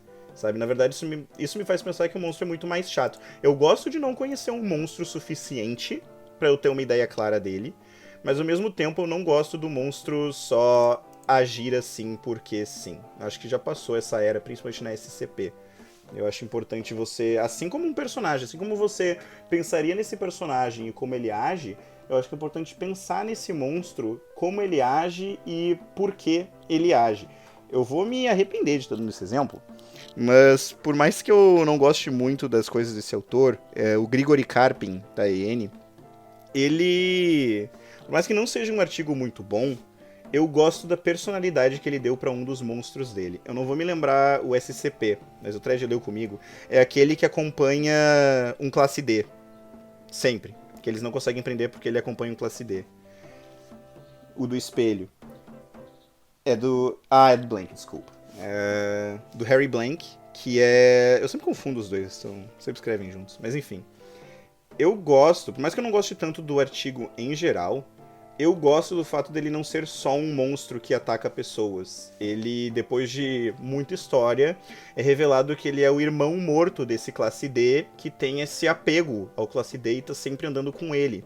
E ele não ataca pessoas aleatoriamente, como pensavam antes, ele ataca as pessoas que ele vê que fariam um mal pro irmão dele. Então, se qualquer coisa, eu gosto dessa caracterização que ele deu pro monstro. Eu gosto quando um monstro parece ser só um monstro e depois é revelado que não, que ele tem uma história, que ele tem algo por trás, sabe? Sim, sim. Eu acho difícil fazer monstro. Pessoalmente também, porque uma vez eu tentei fazer não foi lá essas coisas. Eu até hoje vejo que não foi lá essas coisas e que... Bom, eu ainda tento reciclar aquela ideia, mas eu fico com o pé atrás quando é fazer monstro por fazer monstro. Porque é uma coisa complicada por várias razões, pra mim, assim, na minha opinião. Primeiro tem o que você falou, da originalidade, que é muito difícil fazer uma coisa super original. Não só com SCP também, porque não é raro às vezes em que você chega com uma ideia, você apresenta pra todo mundo e alguém fala: ah, calma, tem um filme B de, sei lá, dos anos 70 que fez essa ideia daí. E aí você fica, porra, eu vou jogar fora então, porque alguém já fez. Eu acho que você tem que... Você realmente não pode ter medo de fazer algo parecido. E eu vou estar mais ou menos repetindo o zero, mas é aí que entra a coisa da narrativa mesmo. Porque é muito difícil fazer uma coisa super única. E a narrativa vai ser o que vai diferenciar. Mas eu acho que você também tem que se apoiar no que é parecido com o que você quer. Pra fazer monstro, especificamente. Se eu quero fazer um monstro... o que eu tentei fazer era um monstro marinho, mais ou menos. Eu não fiz isso, eu deveria ter feito, mas era pegar artigos de SCP de monstros marinhos que já existem, ler todos cabo a rabo e pensar, ok, o que falta neles? O que esses monstros marinhos têm, quer dizer, não tem, que eu quero fazer, entendeu? Ou o contrário, o que eles têm e que eu não quero fazer. Eu acho que isso é importante também. Se você quer fazer um monstro, você tem que pegar tudo que você conhece de monstro, mais ou menos daquele gênero que você tem em mente, e você tenta fazer a coisa mais distante daquilo tudo possível. É difícil fazer uma... Até com narrativa eu acho difícil. Eu tentei enfiar uma e foi... Nossa, foi triste. Mas é bem complicado, porque o monstro... A coisa de monstro é creepypasta, sabe? A coisa essencial da coisa monstro é creepypasta. Eu acho que até mitologia, no geral, ela é meio creepypasta, se você para pra pensar. Por exemplo, o medo de navegador de serpente marinha, entendeu? Eu acho que o cara que inventou aquilo, ele não pensou, porra, essa serpente marinha aqui, ela era um cara que virou uma serpente marinha e agora quer vingar a família que morreu pro, sei lá, pra um conquistador ocidental. Foda-se. Não. Eles falavam, olha, tem um bicho maluco lá, toma cuidado. E todo mundo ficava com medo. Eu acho que, pra mim, essa é a visão principal de um monstro. O monstro é um bicho que te dá medo. não invalida a coisa de narrativa. Pelo contrário, eu trato como um desafio e quero sempre tentar fazer uma narrativa pro maldito bicho que um dia eu vou fazer. Mas é complicado. Eu acho que monstros são desencorajados, não rejeitados, mas são desencorajados por isso. Porque não é mais uma coisa simples de fazer como era na época em que tinha série 1. Quando as pessoas tinham inventado quase nada. Quando tinha inventado uma estátua, um cara qualquer com um bico e, sei lá, um cara magrelão. Nessa época era fácil você inventar uma serpente marinha, você inventar, sei lá, um negócio que ninguém consegue ver, um bicho no espelho. Era fácil. Hoje em dia não é mais tanto. Eu acho que é por isso que é desencorajado. Acho que esse é o meu centavo aí. Pra aumentar, pra acrescentar um pouco, eu lembrei de algo enquanto você tava falando, que é o que eu gosto muito em monstros. O que não é que seja exclusivo disso, não é exclusivamente isso que faz um monstro ser bom, mas eu acho que isso ajuda muito na criação. Que é o fato de que às vezes as pessoas se esquecem que um monstro não é um monstro na visão dele. E às vezes a gente se prende muito a isso. Ele é um monstro, ele é mau. E eu gosto mais de ver... Não, ele é um monstro, ele é mau pra nós. Ele é mau na nossa visão. Mas pra ele não é. E ele justifica tudo que ele faz, e pra ele faz sentido. E eu gosto muito mais de um monstro quando eu consigo entender a justificativa que ele dá pro que ele faz. Um exemplo que não tem muito disso, mas que é um monstro muito bom, o SCP-3000. Ele é, entre aspas, um monstro, porque ele devora humanos e ele apaga eles da história. Mas ele não faz isso por maldade. Ele não vai atrás de humanos pra fazer isso. Ele tá lá no canto dele e a Fundação usa ele como uma ferramenta pra isso. E ele mesmo assim é assustador, ele dá medo pelo que ele representa. E não por ele ir atrás da gente nos caçando. Outro que faz isso muito bem, pelo menos na minha opinião, o SCP-4000. É um que eu gosto muito. Eu gosto de todo esse clima que ele dá pro mundo das fadas, que é algo que você não conhece. É parecido, mas diferente o suficiente pra estar no Uncanny Valley, de ter regras que você não conhece, coisas que você não pode fazer, que no nosso mundo você pode. E os monstros que existem lá dentro, que são representações das fadas e representações nossas, eles não são maus. Eles só... é um efeito colateral o que acontece quando nós interagimos com eles, porque nós não sabemos interagir com eles. E aí eles têm toda aquela história deles terem participado de uma guerra, os humanos terem tratado eles maus e eles terem perdido os seus nomes. Eles não matam os humanos por vingança ou porque eles acham que é justo. Eles simplesmente precisam de nomes para voltar a existir de uma forma mais completa. E nós somos essa gateway para eles conseguirem isso. O que acontece com a gente não importa. Não necessariamente porque eles são maus, mas por causa daquilo que eu falei, sobrevivência. Você não se importa tanto com moral ou com a sociedade quando você precisa sobreviver. E eles não consideram que eles fazem viver. Por isso que eles sentem a necessidade de fazer isso com a gente. Claro que tem umas descrições bem brutais do que acontece com o ser humano, tem até algumas coisas erradas com 4000, assim, que eu vejo de narrativa que eu não gosto tanto. Mas, no geral, eu gosto de como ele trabalha esses monstros. Isso é muito comum com Reality Bender também. Eu vejo gente fazendo dobrador de realidade que é mal, porque sim, porque ele tem poderes, então ele é mal. E eu não gosto disso, sabe? Eu gosto muito mais do dobrador de realidade que não entende que o que ele faz é mal, mas ele racionaliza tudo, e por isso ele é uma ameaça. Isso acontece um pouco no... Eu não me lembro qual SCP que ele é, mas ele é uma referência ao Montauk, aquele lá que tem o procedimento Montauk. Que nesse SCP ele diz que o Montauk na verdade não existe, que ele é o fruto da imaginação deturpada. O Montauk é o SCP-231. Mas tem esse outro SCP, acho que ele é da série 4 ou 5, em que ele fala que o Montauk Não, ele é SCP mesmo. É um SCP, que é lidado como um conto. Ele até avisa, não é no formato certo. Mas ele é sobre 2 dobradores de realidade. É uma mulher e um homem, que são um casal. E essa mulher abusa do homem. Ela abusa dele mentalmente e fisicamente, porque ela é uma dobradora de realidade. E nos desejos deturpados que ela tem com esse homem, ela acaba acidentalmente dando a ele dobra de realidade, pelo poder dela, e ele, nos pesadelos e no trauma que ele recebe dela, acaba criando alguns SCPs deturpados também. Então os vilões, entre aspas, nessa história, são pessoas que nem queriam ser vilões, tirando talvez a mulher, né, que agia, entre aspas, como algo mal. O homem, que é um vilão sem querer, ele não queria ser mal, ele é a vítima da história dele, mas ele é um problema e uma ameaça pra Fundação por ele estar criando esses outros SCPs, sabe? Então eu gosto de ver isso sendo explorado em monstros. Eu gosto de ver monstros que, se você parar pra pensar, talvez eles não sejam de verdade monstros. Agora a gente ia analisar alguns SCPs do site. Eu peguei um SCP que eu gosto bastante, um SCP que ganhou o concurso histórico e um SCP que os usuários aqui recomendaram, que eu também gosto, ele é muito bom. Que é começar pelo 042PT, né? Ele é do Willo Cruz, um escritor que infelizmente não é mais ativo aqui, eu gostava bastante do que ele fazia. Ele é o abridor de Black Box, tá? E ele é um item simples. Ele é basicamente um abridor de garrafa, se não me engano, né? E o negócio dele é que você aponta ele pra água, você fala pra abrir substantivo e aquilo abre de forma literal ou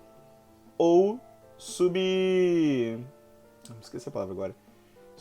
Eu tô pensando em subjuntivo. Subjuntivo é gramática. Me ajuda aí, Thread. De forma não literal, enfim. E eu gosto dele. Ele não tem uma narrativa profunda, tá? Não diz quem criou esse objeto, não diz por que ele existe. Só que eu acho que ele é carregado nas interações, nos registros, como as pessoas testam ele, sabe? Porque não é nada muito forçado, não é nada perigoso. Eles começam abrindo objetos e aí eles depois vão partindo para esses abstratos, eles vão partindo para os conceitos mais abstratos. Por exemplo, obrigado, Venture, subjetivo. Ele, por exemplo, tem esse... Não lembro se é um doutor ou um sujeito de testes, que ele tá sendo preconceituoso.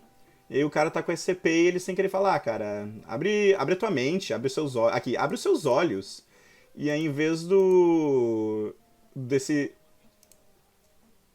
ter uma mente mais aberta, isso. E aí, o cientista, em vez de abrir a cabeça dele, ele morrer, como eu consigo ver um artigo série 1 fazendo, ele começa a repensar a ideologia dele e deixa de ser preconceituoso.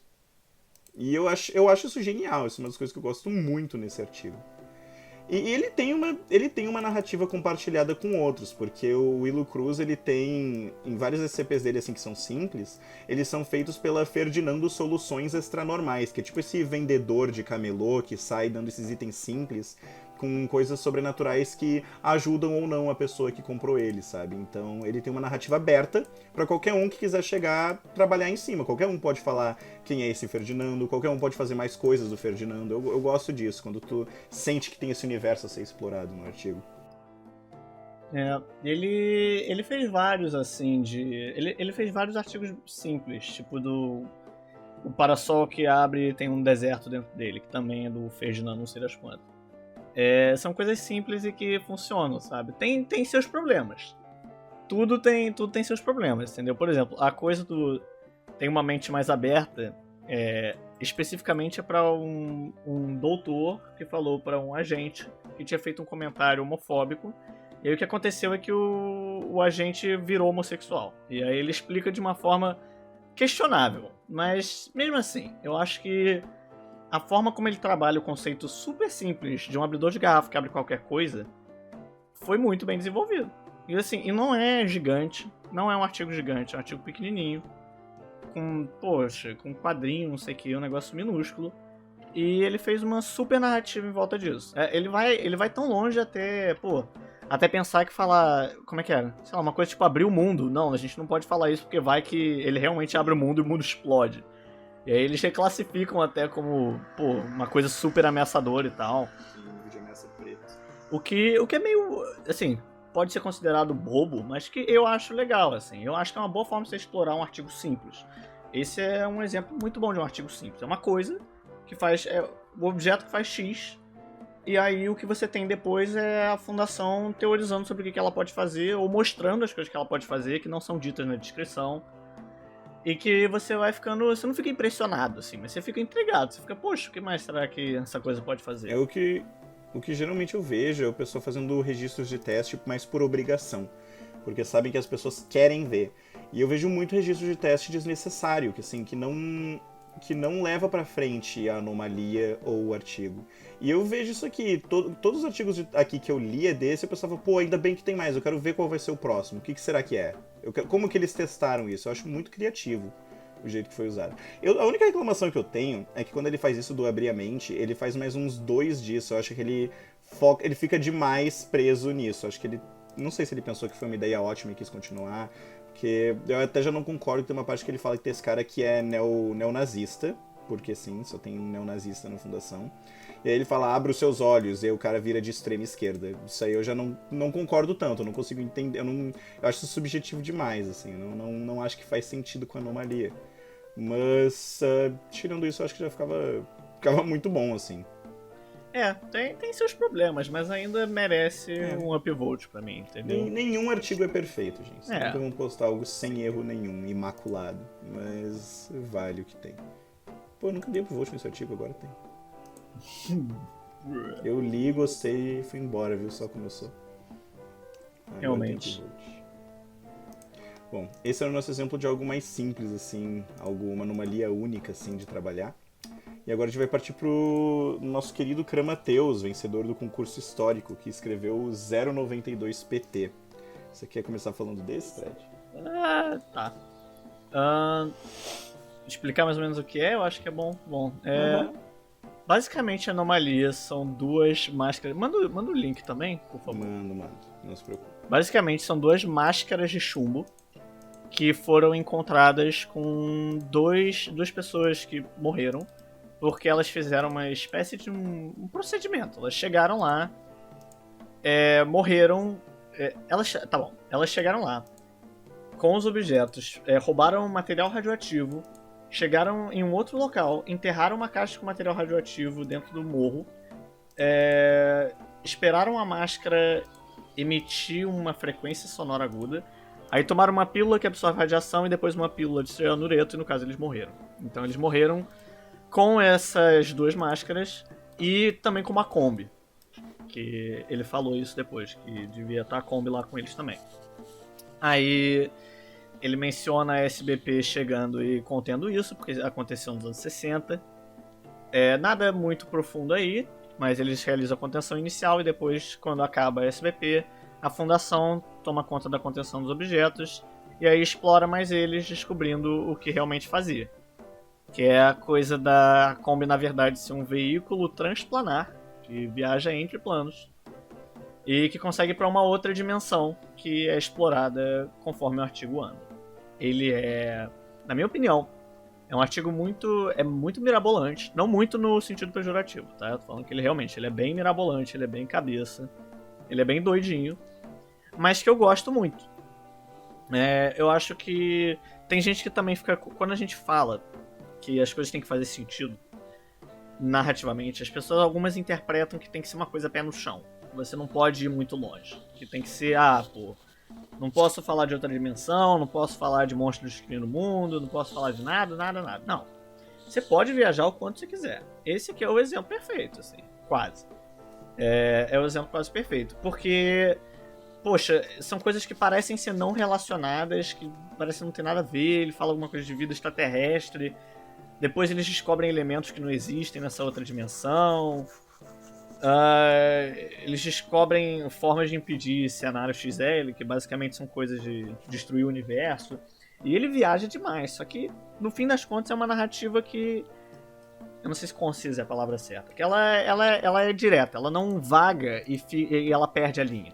Ela continua na própria linha que ela estabelece no início e ela vai do início ao fim com essa ideia maluca, mas uma ideia que faz sentido. É uma narrativa que faz sentido, que você lê ela e você não se sente faltando algo, você não sente que precisa de mais. Então, isso que é o mais importante, né? Porque todos os pontos que ela apresenta, ela une no final, ela não deixa nada assim pra você interpretar. Exatamente. Eu acho que nada dela podia ser tirado ou precisava adicionar. Ela é a mais, eu acho, pra mim, é a mais mirabolante que a gente tem na lusófona, eu diria. É a mais viajada que a gente tem e é a que faz isso melhor. É o exemplo perfeito disso. Com certeza. E uma coisa que a maioria das pessoas não sabem, eu não sei porquê, mas ela tem 2 partes, né? Por isso que, se você ler só a primeira parte, ela não é boa. Porque a primeira parte é só estranha, mas ela é explicada na segunda parte o porquê dela ser estranha assim na primeira. E eu vejo às vezes muitos vídeos no YouTube falando sobre essa anomalia só a primeira parte, mas lá embaixo, gente, nos arquivos protegidos ali, de nível 5 e tal, você clica em estou ciente, concordo, blá blá blá, e aí você vai pra parte 2 do artigo, que existe, e é a cereja do bolo, que você precisa ler pra entender. Não tem... Não é a cereja do bolo é adicional, é o recheio do bolo. Então, não adianta só comer o glacê. Sem ser importante mencionar. Eu acho que talvez tenham pessoas aqui que ouvem a gente no YouTube que não sabem disso.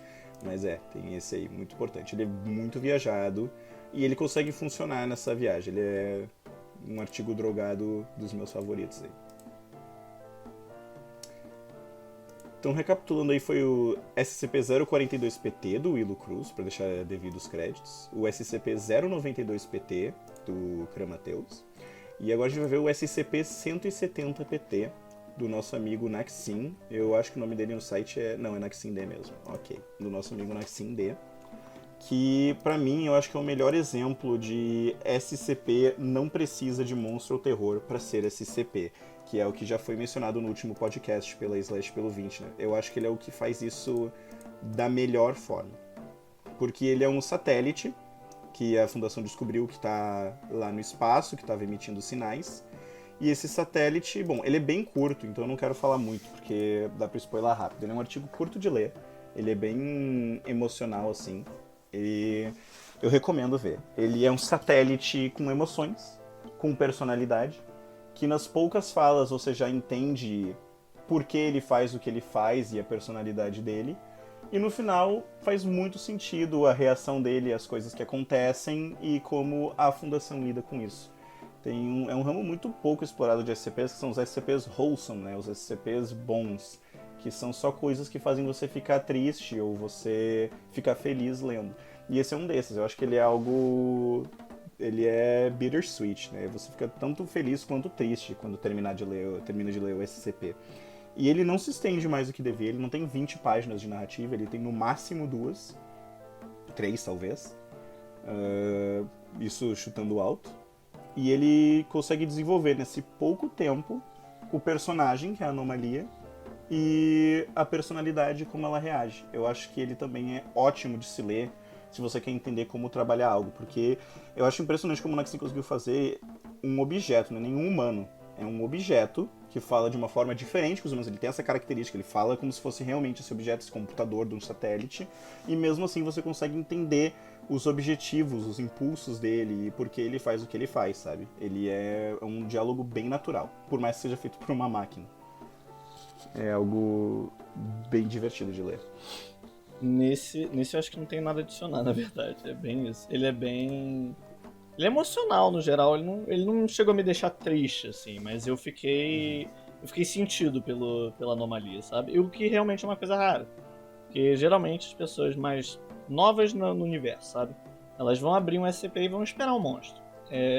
E se deparar com uma coisa que não é, e que é boa nesse nível, assim, eu acho que é o que geralmente pode ser que engate, assim, a pessoa a pensar, poxa, esse universo é muito mais do que eu pensei. E você pode ter outras ideias. É por isso que, sim, foi falado 1 milhão de vezes em todos os podcasts, no último e nesse, mas tem que ler o máximo que você pode. Você não pode querer chegar sem ler nada. Isso é o essencial.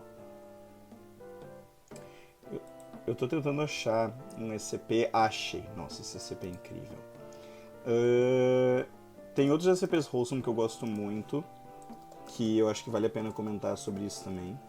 O mais famoso é o 1726, que é o Here Be Dragons. Né? Eu acho que quando você fala de wholesome, ele é o primeiro a aparecer. Só recomendar aí pra vocês lerem. SCP-1762, tá? Muito bom. Tem uma história que te prende do início ao fim. E ele é bem emocional também. Ele te deixa triste no final.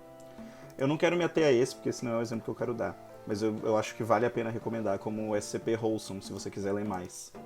Mas o que eu queria falar era do 1342, o SCP-1342, porque ele faz algo que o próprio 092 do Krama faz, que é algo que eu gosto muito. Ele pega um evento da história da humanidade e tenta explicar ele ou expandir ele. Por exemplo, do Krama ele pega o evento das máscaras de chumbo que aconteceu no Rio de Janeiro, que até hoje é um mistério que não foi solucionado, e, entre aspas, soluciona ele dentro do universo SCP. Esse SCP, o 1342, esse aqui ele é o favorito do Cancerzinho, ele era um usuário que costumava ficar aqui e não fica mais. Ele faz a mesma coisa. Ele pega uma data lá em que nós mandamos vários objetos e imagens e coisas digitais da Terra pro espaço, assim, pra ver se alguém ia achar.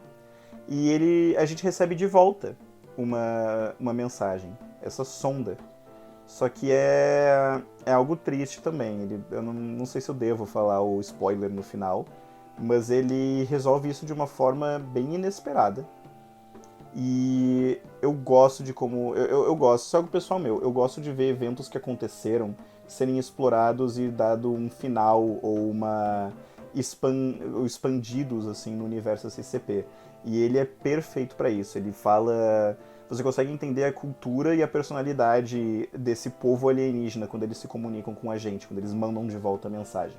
E ele é um que eu recomendo bastante. Ele é muito bom. Não sei se tu leu, Thread. Esse eu acho que eu não li. Recomendo, ele é muito bom. Deixa eu ver o que a Slash marcou a gente aqui. Falando sobre eventos históricos, consegues comentar um pouco sobre nossa política, filosofia sobre o uso de história nos artigos? Então, foi falado no último podcast sobre nós termos um cânon compartilhado, né, com a italiana, a francesa, a alemã, a francesa eu já falei. E história é um pouco... assim, depende do que você quer trabalhar, né? Eu não vi pelo menos, isso sendo reclamado aqui na SCP. Mas geralmente quando o pessoal quer fazer algo histórico, eles trabalham com a SBP, que é a Superintendência Brasileira do Paranormal, a nossa GDI.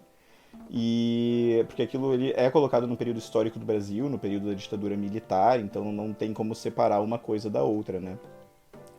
Mas eu não sei se tem uma política, filosofia específica, Slash, que a gente trabalha, ou eu perdi isso.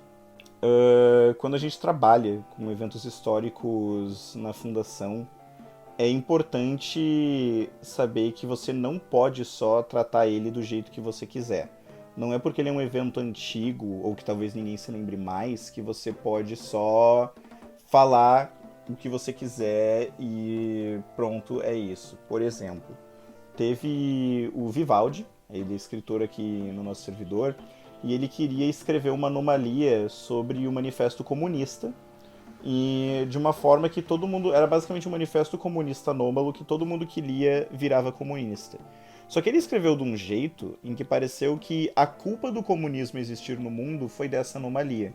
O que tira o peso de todos os problemas dessa ideologia e de tudo que ela fez. Tira culpa, sabe? Assim como, eu acho que é da EN, tem um SCP da EN, em que é basicamente Hitler era uma anomalia. E eu acho esse tipo de coisa... Nós, todos aqui na Lusófona, a gente não concorda com esse tipo de visão em artigos. Porque você tira o peso de algo histórico, de algo que aconteceu, de algo que é real. Não tem um problema você querer trabalhar em cima da história, trabalhar em cima de coisas que aconteceram. Mas se você mudar eventos da história de forma a desrespeitar o que aconteceu lá, ou tirar o peso do que aconteceu, nós não vamos aceitar, nós vamos ser contra, porque... isso não é o certo a se fazer. Como um site de escrita colaborativa, por mais que nós prezamos pela criatividade, pela mudança, nós também temos que admitir que certas coisas aconteceram no nosso mundo e que elas são importantes, elas são históricas, elas têm que ser lembradas, elas não podem ser alteradas ao nosso bel prazer. Então, assim como a gente já tem várias regras sobre isso no servidor, a gente é contra você alterar a história que já existe de uma forma que desrespeite, que aliene ela, que mude os fatos. Tudo bem você expandir em cima dela. Assim como, por exemplo, o Krama. O Krama não muda o fato do que acontece com as máscaras de chumbo. Ele só expande o que poderia ter acontecido. Esse SCP do espaço também não. Ele não muda nada do que aconteceu. Ele expande o que poderia ter acontecido. E é assim que a gente trata a história aqui na Lusófona também. Tudo bem expandir coisas que aconteceram, mas você tratar de uma forma em que... Eu sei que eu tô me repetindo muito agora, mas você tratar dessa forma que tira o peso dela, nós não aceitamos. É uma coisa... Eu acho que é uma coisa complicada também. No caso, por exemplo, o que eu mais escrevo realmente é pra SBP, né? Quase tudo. E é difícil você tratar disso porque, bom, o cânon se passa durante a ditadura militar no Brasil. E é um período muito difícil de você trabalhar em cima com anomalias, justamente por isso, porque foi um período de tortura, foi um período de censura de realmente muita coisa complicada de você só dizer, teve uma anomalia ali no meio que causou isso, blá blá blá blá. É o que eu consigo evitar fazer na maioria das vezes, mas que às vezes eu fico com problema de fazer isso quando, por exemplo, eu quero usar um personagem que é um personagem histórico. No meu último artigo, que ainda não lançou, mas que eu vou lançar em breve, tem um personagem histórico que era líder do movimento estudantil e que ele foi assassinado e morto pela ditadura militar. O que eu fiz foi pegar a história dele e alterar de forma que fosse inserida no universo SCP, mas que não tirava o mérito do que ele fez e de como acabou a história dele. O mérito dele é que ele foi contra a ditadura militar, objetivamente, ele foi contra a ditadura militar, ele lutou contra ela e ele morreu por isso, nessa luta. Eu acho, pessoalmente, que eu consegui capturar isso mesmo alterando o final da história dele. É algo muito complicado e muito difícil de fazer. Eu fiquei quebrando a cabeça um bom tempo com esse artigo. Ele foi o que mais demorou para fazer, uns bons meses. E é algo muito difícil de fazer e que eu não recomendo também. Por mais que eu tenha feito, por mais que outras pessoas já tenham feito, é uma coisa complicada de se fazer no ponto certo. Porque tem muita chance, tem muito espaço para você fazer o que foi citado aqui. De você alterar a história de forma que tire o mérito daquilo que aconteceu. Tanto o mérito bom quanto o mérito ruim. Você pode deixar uma coisa ruim, você pode só parecer que acha que não foi, ou uma coisa boa, você pode parecer que não foi nada demais. Esse que é o ponto aqui, eu acho. Não é recomendado. Não é que você, nesse sentido do traje, não é que você não possa fazer, mas realmente você tem que tomar todos os cuidados para se encaixar nisso. Resumindo aí, para os leigos. Mas enfim, era basicamente isso. Eu fui ver os nossos comentários no YouTube e não tem nenhuma pergunta. Então a gente vai abrir agora um pequeno Q&A para o pessoal que está com a gente aqui na Cal, se vocês quiserem fazer perguntas sobre o processo de escrita de SCPs, pra gente responder e aí prosseguir pro encerramento do podcast. A pergunta da Slash é: qual é o GDI lusófono favorito de vocês e por qual motivo? O thread já começou falando, então tem que estar postado em alguns verdes. Se quiser que eu comece... Não, é que tu ia falar algo, não sei se tu tá afim. Eu posso, bom... Qual será o dele? Eu não... eu tô pensando como exceção do que eu já faço. Bom, acho que pode ser. O meu favorito lusófono, o GDI lusófono, é a SBP, que a sigla significa Superintendência Brasileira do Paranormal, que é basicamente uma seção, quase um órgão do governo da ditadura militar, que era responsável por cuidar, entre aspas, das anomalias. Eles tanto capturavam e continham, quanto destruíam, criavam, comercializavam, tudo que tem direito para fazer com as anomalias. E essa é a coisa geral deles. Eles batiam de frente com a fundação, eles agiam em detrimento da fundação, esse é o principal, que as pessoas esquecem também. E eles atuavam no Brasil inteiro. Então, no caso, no período em que estava ativo, que é mais ou menos o período da ditadura militar, passando um pouco, a fundação ela ficou um pouco acuada, é a palavra certa. Ela não agiu com tanto peso quanto podia no território brasileiro, justamente porque tinha a SBP no lugar, tomando conta do nosso território. Isso é o básico do básico. Falar como eu escreveria. Eu posso falar como eu escrevo, porque é a única coisa que eu faço nesse site. Escrever pra eles tem sido a coisa mais legal que eu fiz enquanto membro da comunidade do Universo SCP. Porque escrever pra eles, pra mim, é quase uma aula de história. Eu gosto, pessoalmente, não é pra todo mundo. Mas a forma como eu faço é que eu basicamente procuro algum evento que aconteceu da ditadura militar. Eu tomo ele como base e faço uma história narrando como a SBP agiria se durante aquele período tivesse alguma anomalia envolvida. Com isso, eu acabo pesquisando mais sobre ditadura militar real do que imaginária para colocar no site. E eu acabo fazendo histórias assim. Não tem muito o que explicar, na verdade. Geralmente eu tento fazer uma coisa mirabolante, uma coisa meio ação barra, sei lá, romance policial às vezes.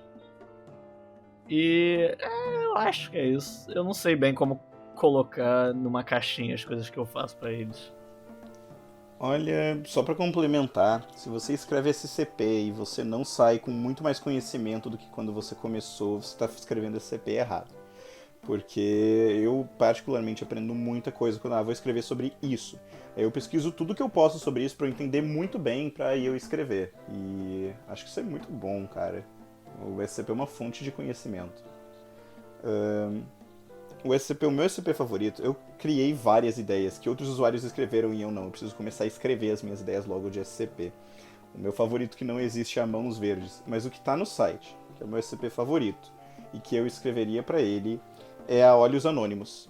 É um SCP do PICE, que ele não utiliza de anomalias, eles são basicamente essa organização de espiões que qualquer GDI pode comprar, né, os serviços, e aí você consegue.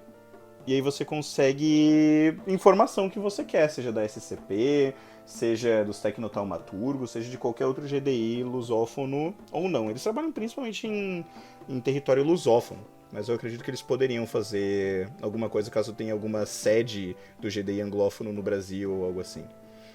E eu gosto muito dele, porque eles. Primeiro que eles não utilizam anomalias pra fazer o que eles fazem. É algo muito humano. E eu gosto de histórias no universo SCP que evidenciam a humanidade das coisas, que evidenciam os humanos contra as anomalias, os humanos operando no meio das anomalias. Eu gosto bastante disso. E ele tem toda essa vibe no ar, essa vibe de espião, essa vibe de você não pode confiar em ninguém, que são coisas que eu gosto em histórias. Se eu fosse escrever pra eles, eu tenho até ideia de algo que eu quero escrever, que vai ser bem difícil, que eu sei que vai ser bem difícil, mas é essa série contando sobre a infiltração de uma agente em um sítio lusófono e como ela mantém esse disfarce e o que ela quer conseguir lá dentro. Eu ainda não sei direito o que eu vou fazer, é só mais uma ideia minha, mas se eu fosse trabalhar algo do Olhos Anônimos, seria realmente isso, como os agentes deles operam e os perigos que eles passam nos sítios em que eles estão, de serem sendo descobertos ou não, sabe? As punições que eles podem receber, o que pode acontecer com eles, é ter a vida na linha. E por que eles colocam a vida deles na linha, sabe? Por que eles precisam tanto desse dinheiro ou do que quer que eles recebam pra tá lá se arriscando a fazer esse tipo de coisa? Acho que eu gostaria de trabalhar nisso. Eu gosto muito de fazer algo mais, não realista, mas pelo menos algo mais humano no universo. Acho que é isso. Alguém tem? Eu vi um pessoal entrou aqui na call. Se vocês tiverem uma pergunta pra fazer aí pro podcast sobre escrever SCP, ou sobre o universo em geral, ou alguma coisa que vocês querem que a gente debata. Tem a coisa do 000 que Ah, tá é bom, bem lembrado, bem lembrado. O SCP-000 não existe, ele é um conto que mais tarde foi transformado em algo canônico, que são os Pattern Screamers, que já evoluiu muito e mudou o que era. Mas enfim, ele não existe, não tem SCP-000, começa no 001, tá? O 000 é só um cara que quis escrever um conto estilo creepypasta, que é uma corrupção dos artigos da SCP, tá? Ele não existe, não perguntem sobre ele não é um número especial, ele não é o SCP infinito, ele não é o rei dos SCPs, galera. Então, ele é só um artigo que no final virou um Pattern Screamer, que é um conceito que agora é trabalhado em alguns SCPs, nada demais, assim. Que mais? Como trabalhar Recomendação... com cânones, eu não vou responder isso. O Limão perguntou como trabalhar com cânones. Isso é... isso é algo para um podcast inteiro. É muito abrangente. Eu posso só falar que eu tô trabalhando em vai fazer um ano aí. E não é fácil. Por isso que eu prefiro fazer um monólogo em um podcast sobre isso, porque realmente não é fácil. É bem complicado. Já tenho ele que, como tá escrevendo, até pra ser o principal do podcast, a gente sair comentando. Tem a diferença também entre central e canon, né? Não é a mesma coisa. Um canon é algo que muda consideravelmente o universo SCP. Uma central é mais uma série de artigos interligados no mesmo universo. Então... Canon pra mim é quase só um universo alternativo, na verdade. Sim, sim. É bom fazer essa distinção. É um outro universo do SCP.